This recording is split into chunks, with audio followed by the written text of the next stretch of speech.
तो कल मैं यहाँ से शाम को लक्ष्य की क्लास होती है 6:15 बजे से लेकर 8 बजे तक, तो वो क्लास खत्म करके बाहर निकला तो मुझे बताया गया कि एक लड़का आपका वेट कर रहा है। मुझे लगा कि भाई कोई मिलने आया होगा। जब मैं जाके देखता हूँ तो कुणाल साहू नाम का लड़का वेट कर रहा था। मिले हम उससे, पैर वैर छुए, उसने अपनी बातें बतानी स्टार्ट की। मैंने कहा कौन से बैच से थे बेटा? तो बोलेगी सर मैं लक्ष्य से था, पिछले साल वाले लक्ष्य से। उसके बाद पिछले साल प्रयास 2.0 से था। मैंने कहा अच्छा। मैंने कहा बता भाई क्या सीन है? बोलेगी सर बहुत बहुत शुभकामनाएं, बहुत बहुत बधाई। मैं कहा कैसे? बोले सर IIT JEE में सिलेक्शन हो चुका है, IIT दिल्ली में केमिकल इंजीनियरिंग मिल रही है। मैंने कहा शाबाश, IIT दिल्ली में आपका स्वागत है, IIT दिल्ली में आपकी एंट्री हो रही है, इससे बढ़िया क्या हो सकता है भाई? मैं कहा कितनी रैंक आई? तो उसने अपनी जो CRL होती है, जनरल रैंक जो होती है, वो बताई 7400 समथिंग JEE एडवांस में एंड 5000 समथिंग JEE मेंस में। मैं कहा वाह यार तू खुश है? बोले हाँ सर। और ये बात करते करते जैसे कि अगला जो हमारा सवाल होता है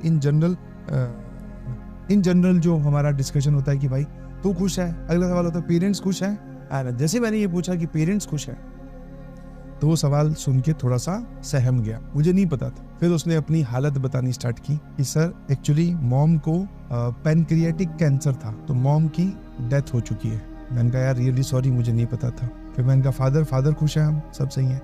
बोले सर पिताजी का एक्सीडेंट हो गया था, कुछ यहाँ पे चेस्ट में लगी, वो चेस्ट का जब इलाज करवाया, उसका ऑपरेशन वगैरह करवाया तो किसी कारणवश यहाँ पे पस भरने लगी। पस भरने की वजह से पिताजी की भी हालत बहुत ज्यादा क्रिटिकल हो गई थी।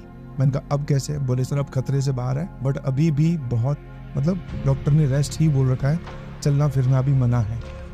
मैंने कहा यार रियली सॉरी, मुझे ये सवाल नहीं पूछना चाहिए। बट जब मैं ये बातें उससे कर रहा था तो चेहरे पे बिल्कुल शिकस्त नहीं थी, आराम से वो अपनी स्ट्रगल की कहानी बता रहा था कि उसने क्या झेला होगा। ऑल्दो वो बोल के तो नहीं बता सकता और हम लोग इमेजिन भी नहीं कर सकते, समझे कि नहीं समझे? तो मैं आपसे फिर मैंने कहा, फिर मैं बाकी सवाल पूछने लगा। मैंने कहा फिर पूरे साल तूने कैसे अपने आप को फोकस कैसे रखा यार?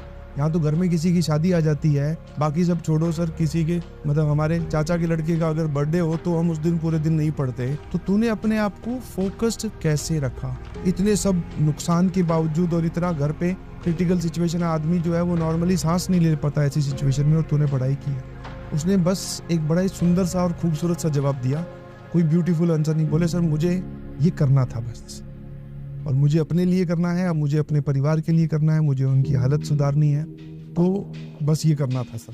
बस सिंपल सा एकदम, मतलब एक ऐसा जवाब जिसमें सब कुछ आ भी गया, और अगर इसको कोई नॉर्मल इंसान सुने तो उसमें कुछ भी नहीं आया। बोले क्यों किया तूने IIT? बोले मुझे करनी थी। मैंने कहा यार सैल्यूट है तेरी डेडिकेशन को, तूने कुछ सोचा, तुझे बताया तो बहुत सारे बच्चों को जाता है, तूने उसको फॉलो किया, और पेशेंस किस लेवल पे होगा। और उससे बात करते करते वक्त मुझे ये भी लगा कि यार हम किन बच्चों को पढ़ा रहे हैं, किन बच्चों को मैं मतलब कितना प्रिविलेज्ड हूँ कि मैं ऐसे बच्चों को पढ़ा पाया हूँ, ऐसे बच्चों का मेंटर हूँ। ठीक है, नहीं आई उसकी ऑल इंडिया रैंक 1, कोई दिक्कत नहीं है। नहीं आई सर 100 कोई दिक्कत नहीं है। नहीं आई 100-500 कोई दिक्कत नहीं है। 7400 समथिंग आई है, मैं बहुत खुश हूँ। आज की बात में अगर 2 खेमे बटे, इन फ्यूचर कभी ऐसा हो कि आपको ऑल इंडिया रैंक 1 पढ़ानी है, या फिर एक बच्चा जो ऑल इंडिया रैंक 1 लेके आया वो आपके साथ फोटो खिंचवाना चाहता है, या फिर सर ये 7000 वाला जो इतनी स्ट्रगल करके आया, तो मैं भैया यही बोलूंगा 7000। ऐसा नहीं है कि ऑल इंडिया रैंक 1 से कोई चिढ़ है, ऐसा नहीं है, बट हाँ जो इसने किया है वो बोलते हैं सर एकदम बेसिक स्क्रैच, और जहां से हम आते हैं हम किसी को बताते भी नहीं है। एज ए टीचर हम लोग आप लोगों का लेवल, मतलब मैं आप लोगों का लेवल यहाँ तक मैं सोचता हूँ कि आप अपनी डेडिकेशन यहाँ तक शो कीजिए, और कुछ बच्चे हैं जो उनकी डेडिकेशन कहाँ की भी है, हम वहां तक इमेजिन भी नहीं कर सकते, ना आप कर सकते ना मैं कर सकता। तो मेरी आप सभी लोगों से रिक्वेस्ट है प्लीज, जो मुझे सुन रहे हैं, ऐसा नहीं है अब कुणाल ने करके दिखाया तो आप लोग भी कर सकते हैं। कोई इंटेलिजेंट वगैरह नहीं था सर, 79% या पता नहीं 78% है 12वीं के मार्क्स। कोई इंटेलिजेंट नहीं था, बस डेडिकेटेड। ठीक है, जुनून था कुछ कर दिखाने का, कुछ कर गुजरने का, जुनून बहुत तगड़ा था। कोई IIT के बारे में सपना लिया होगा, बस वो सपना सही करना था भाई, खेल खत्म। फिर मैंने पूछा, मैं आगे चल के तो यार हमने क्लासेस भी बहुत ज्यादा हेक्टिक हो गई थी।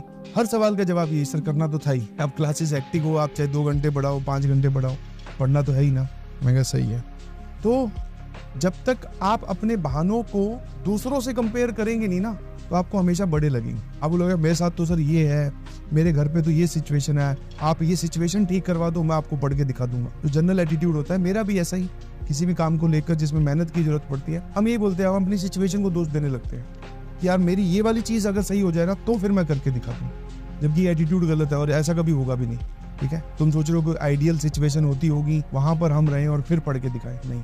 जिस सिचुएशन में हो, जिस हालात में हो, जहां बैठे हो, वहीं से ही आपको अपनी कहानी लिखनी है और लोग लिख रहे हैं और चमक रहे हैं। तो मैं उस लड़के से मिला, मुझे बहुत खुशी हुई, बिलीव मी। फिर मैंने पूछा कि अलग सर से मुलाकात होगी क्या? हाँ, बोले सर अलग सर से मुलाकात हो गई है, पॉडकास्ट रिकॉर्ड हुआ है।